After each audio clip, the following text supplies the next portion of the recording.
Hello, today is August 3rd of 2026, and I'm doing another review. The Federal Register is the official daily publication of the United States federal government.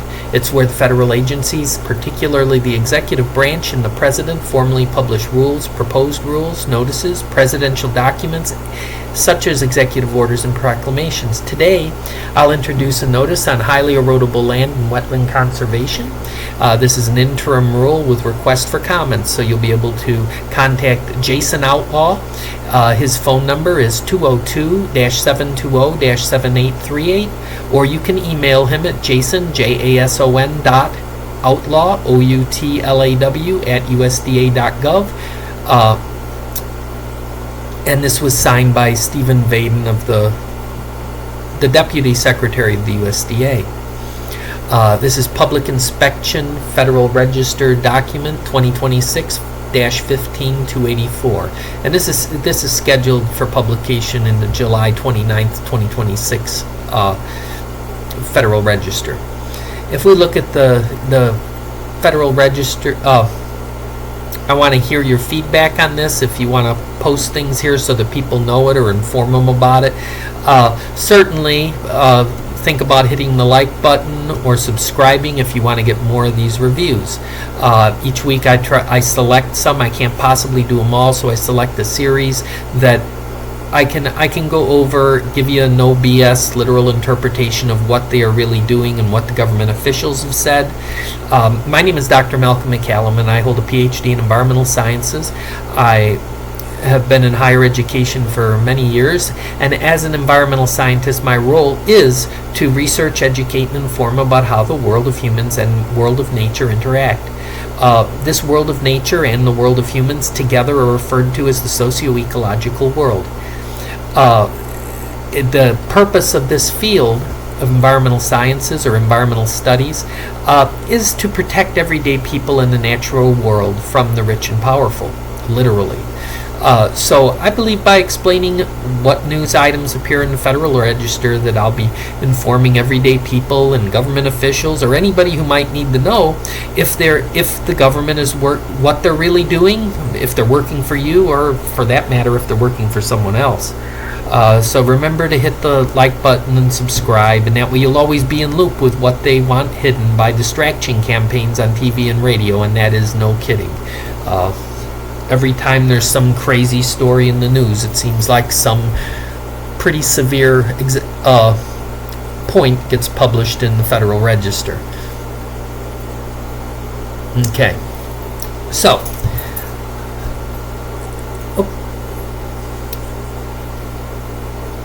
first I'll summarize the document, then we'll go over some details. This interim rule amends the USDA regulations for highly erodible land conservation and wetland conservation under 7 CFR Part 12. The narrow but important change is that the USDA says wetland determinations issued after November 28, 1990 are certified if the affected person was notified of a certification and provided appeal right information at the time. The agency says that this is needed because determinations issued between November 28th of 1990 and July 3rd of 1996 have been treated inconsistently, especially after the 1994 Interagency Wetlands MOA and later NRCS policy changes. The practical effect is that many older wetland determinations will remain legally usable to the USDA benefit eligibility decisions within requiring NRCS to redo them under the newer technical review. For producers, this can mean greater certainty and less administrative burden. For conservation advocates, the concern is that older determinations may become durable even when the improved mapping, field methods, or hydrologic evidence may identify more wetland areas today. And for that matter, if it can identify more, it may actually identify fewer too. The underlying conservation compliance system dates to the 1985 Farm Bill. Under the under HELC and wetland conservation. The USDA program benefits include many commodity conservation, loan, and crop conservation related benefits, and these can be withheld when the producers farm highly erodible land without required conservation systems or convert wetland to make agricultural production possible. These USDA regulations are 7 CFR Part 12. Now, it's a quid pro quo type of thing. If you want to get the benefits, then we expect you're going to follow these procedures. And if you don't follow the procedures, then you don't get the benefits. You don't have to follow the procedures, but you're not going to get the benefits. It is a voluntary participation, but there's a cost to it, just like a lot of things in life. The key historical problem is certification of wetlands. The 1990 Farm Bill introduced certified wetland maps, which are held in the, last I saw they were in the Fish and Wildlife Service, and required notice and appeal rights. The USDA later entered a 1994 MOA with the Environmental Protection Agency, Department of Interior, and the U.S. Army to reduce inconsistent wetland answers between Swampbuster and the Clean Water Act Section 404. That MOA pushed the USDA towards reevaluating older determinations for Quality and Clean Water Act consistency. Congress then reacted in the 1996 Farm Bill by emphasizing that final certified determinations should remain valid while the land remains in agricultural use, unless the affected person actually requests a review. The 2018 interim rule and 2020 final rule tried to clarify how pre-1996 determinations should be treated, but the National Wildlife Federation sued, and they successfully challenged the 2020 rule in federal court. The D.C. District Court concluded that the USDA had not adequately explained its policy change under the Administrative Procedures Act. That's a federal law. The new 2026 interim rule responds by removing the separate quality mandate, in quotes, as an independent test for the post-November 28, 1990 determinations and anchoring certification in the notice of plus appeal rights. The net impact of this is that the rule changes the administrative center of gravity from rechecking older wetland determination quality towards honoring the original certification and reliance interests of producers. It preserves the ability of an affected producer to ask NRCS to review a certification, and it leaves existing regulatory provisions for natural events or agency-recognized errors in place. But it reduces the NRCS's discretion to revisit older determinations on its own initiative. The USDA's rationale is legal and administrative in nature. The agency argues that the 1990 Farm Bill created certification to give farmers certainty that the 1996 Farm Bill reinforced that reliance by stating that final certification remains valid and in effect while the land remains in agricultural use, unless the affected person requests review. The USDA therefore characterizes the rule as a statutory clarification rather than a discretionary environmental rollback. The USDA also frames the rule as a burden reduction measure. If an existing determination is treated as certified, producers do not need a new wetland determination before acting in reliance on it. The NRCS does not need to spend staff time replacing determinations that the USDA views as already legally certified, and the agency says that the rule is not significant under Executive Order 12866 and imposes no more than de minimis regulatory costs. The most important interpretive move is that the USDA treats the statute as sufficiently clear that the National Environmental Policy Act and the Endangered Species Act Section 7 consultation are not required. The USDA states that because Congress prescribed the decisional criteria with enough precision, the agency lacks residual discretion to change the outcome based on environmental factors. Therefore, it will not prepare an environmental assessment or an environmental impact statement or consult under Endangered Species Section 7. Of course, the whole point of the environmental assessment is to avoid causing problems that aren't already there, and it turns out that when you avoid it, you're ignoring problems that might occur you're not aware of. And these problems are not restricted to simply the substance of the wetland itself. Changes in how wetlands are governed can affect drinking water availability or suitability of wells and so forth in the area. It can affect commerce by interacting with rivers that are used in commerce. It can do all kinds of things, and those need to be evaluated. Now, in this case, what the USDA is saying is that none of that is going to be a problem in this situation. They may be right, okay? But typically an environmental assessment is a wise approach. Unless you're just looking to save money, period, at all costs. Okay?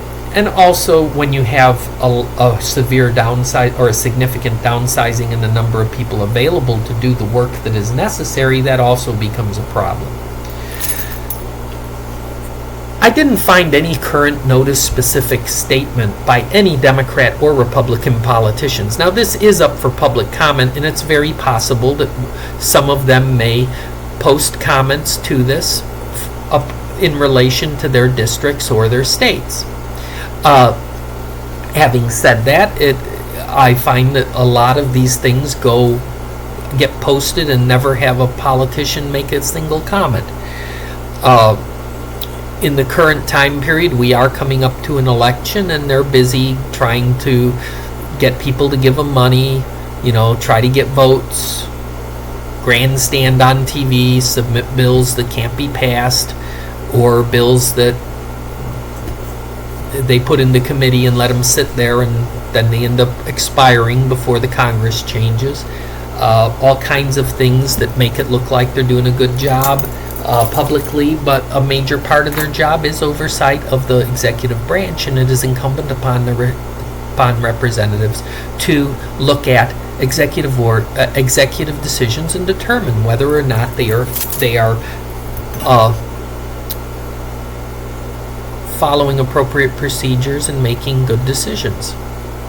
From a Republican perspective, their views are going to be based on previous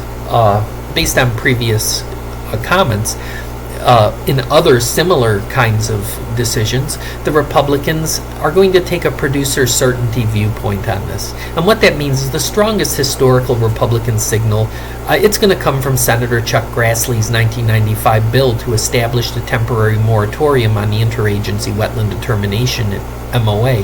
That fits the producer certainty argument reflected in this rule. Once the USDA has given a farmer a certified wetland determination and appeal rights, the government should not later keep moving the target back and forth and back and forth.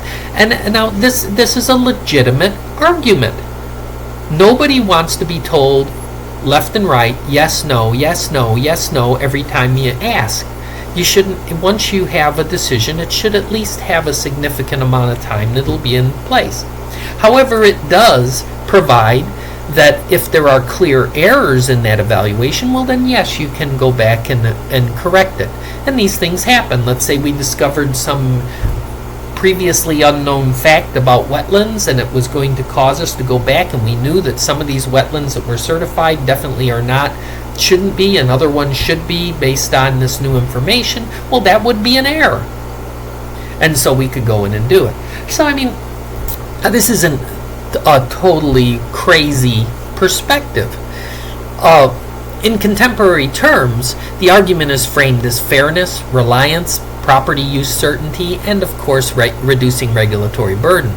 The Democrats are going to take a more conservation investment viewpoint, and the Democrats associated with the Farm Bill conservation, people like Senator Debbie Stabenow, have generally emphasized that conservation programs should be locally driven, science-based, flexible, and capable of protecting clean water, wildlife habitat, and long-term productivity.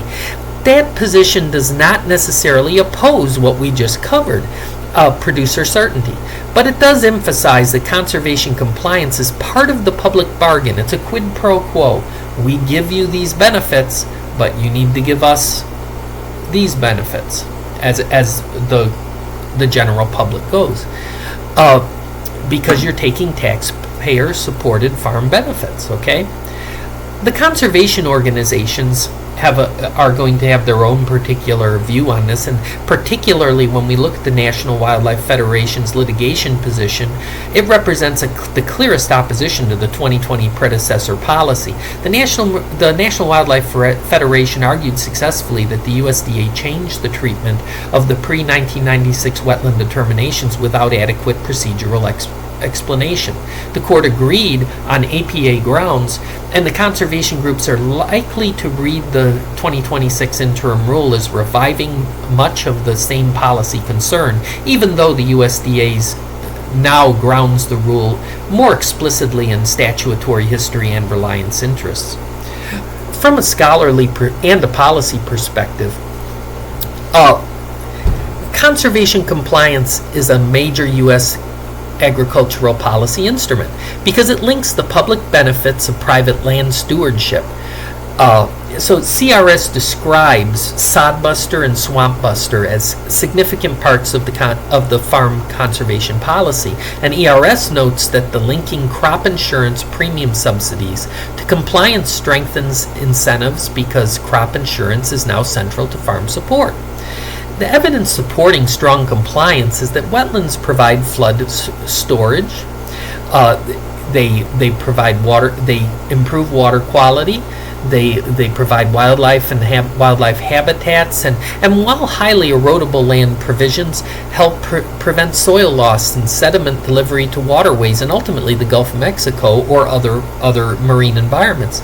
The GAO long ago concluded that the conservation compliance could be made more effective and suggested stronger wetland restoration or mitigation requirements when wetlands are converted to farmland.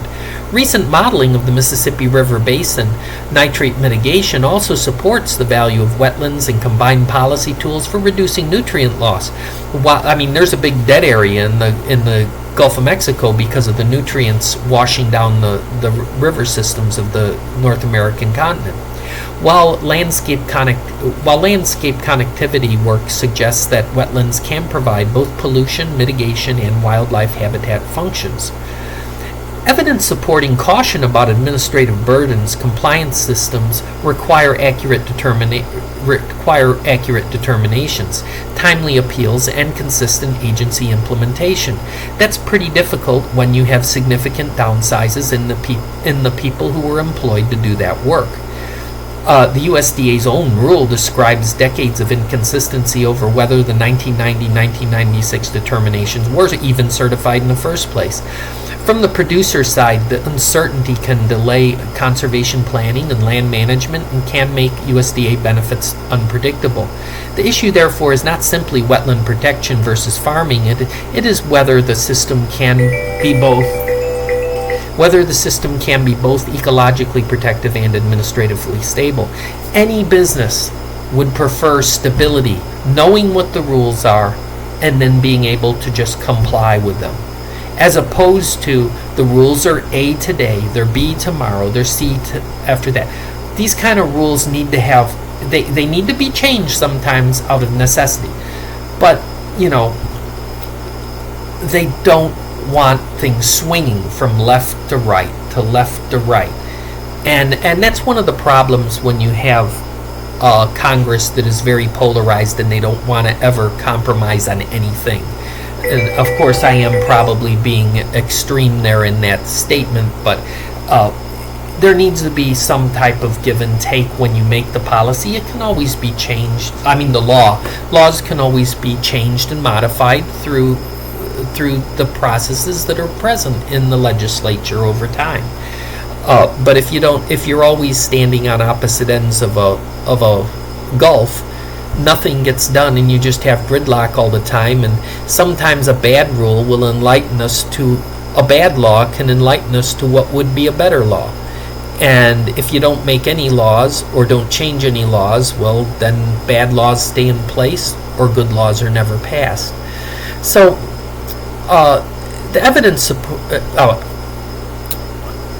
this rule is not species specific, but it matters most in agricultural landscapes where wetlands are small, seasonal, drained, they're embedded within cultivated fields. especially where prairie potholes and farm depressional wetlands occur, or floodplain wetlands and headwater adjacent wetlands. All of these are most affected because their protection often turns on mapped determinations and producer compliance, benefit eligibility, rather than direct federal ownership. These are private land issues. The highest ecological stakes occur where wetland determinations influence drainage, land leveling, tile installation, ditching, and other activities that could convert wetlands for crop production.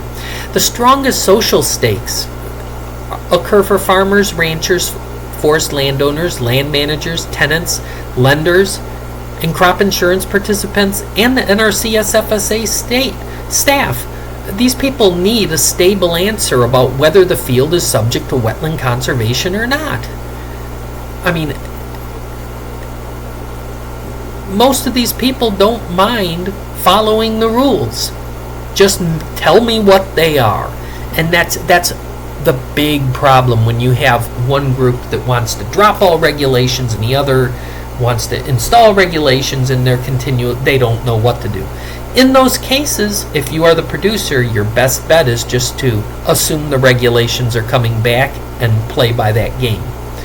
And especially through this administration, which has been rolling back, I don't know if rolling back, I shouldn't say rolling back, but certainly de-emphasizing some areas. Well, you know that in a couple of years it's going to swing back the other way, so maybe just do it the one way and don't worry about if they've changed it down, if they've dropped it down, and wait a while to see if it's going to stay that way, because it can cost you more money having to go back and forth. Even if the rules make it easier, for lack of a better term, sometimes that can cost you more money just shifting. So this rule is a socio-ecological systems issue because it links hydrology, soils, farm income, federal subsidies, the legal processes, producer behavior, rural institutions, and wildlife habitat. The wetland determinations aren't just maps. They structure real decisions about drainage and crop insurance and federal loans and conservation programs, even where you can build a house and long-term land use in general. A key feedback is reliance, though. If determinations are stable, producers can plan with confidence. All businesses like to be able to forward plan. Remember my dad working in a corporation where they would have him making 100-year plans, as if you could predict what's going to happen a century from now. But when you need to be able to plan for a reasonable time period, it shouldn't be something that changes every 2 to 4 years.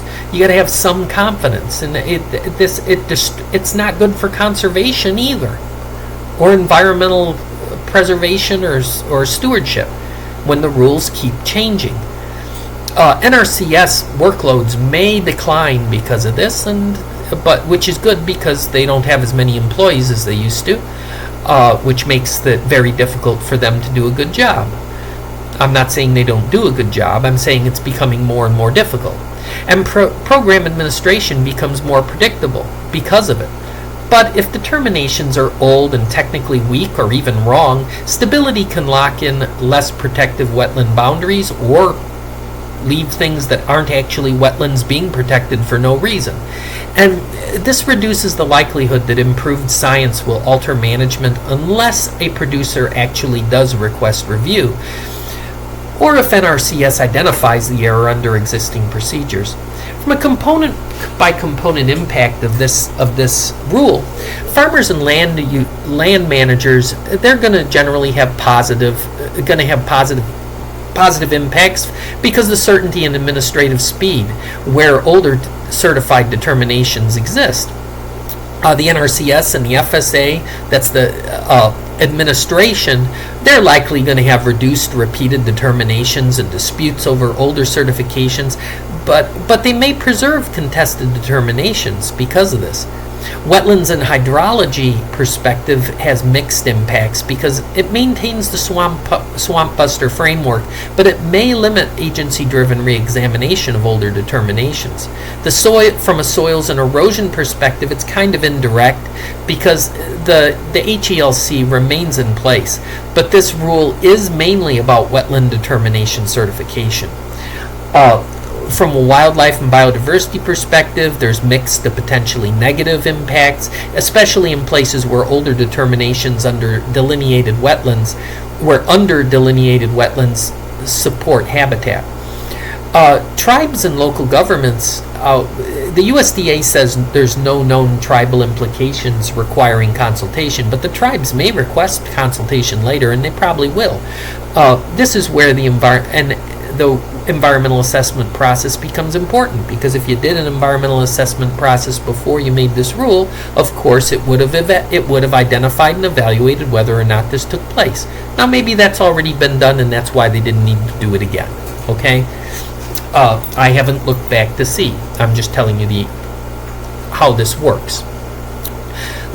From a litigation and governance perspective, there are going to be some high impacts. The rule responds to a court decision. I wish I'd stopped getting spam calls. I'm sure you feel the same. It'd be nice if some of the rules about calling people would be enforced.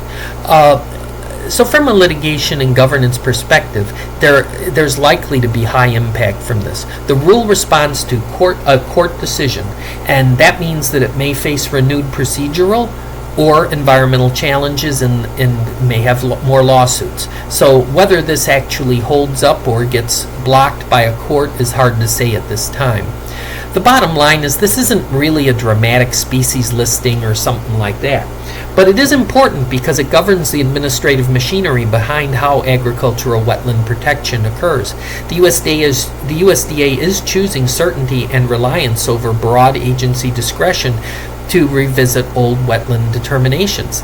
That may be defensible as a rule of law and producer fairness move, but it also increases the importance of accurate original determinations for which there are fewer people able to do the work because of downsizing in the federal government. It also requires clearer appeal rights for the landowners and transparent records, which aren't always present, and effective review mechanisms, which also aren't always done when the land conditions or agency error justifies reconsideration. That's the end of this review, and I'll have more up in the next few days.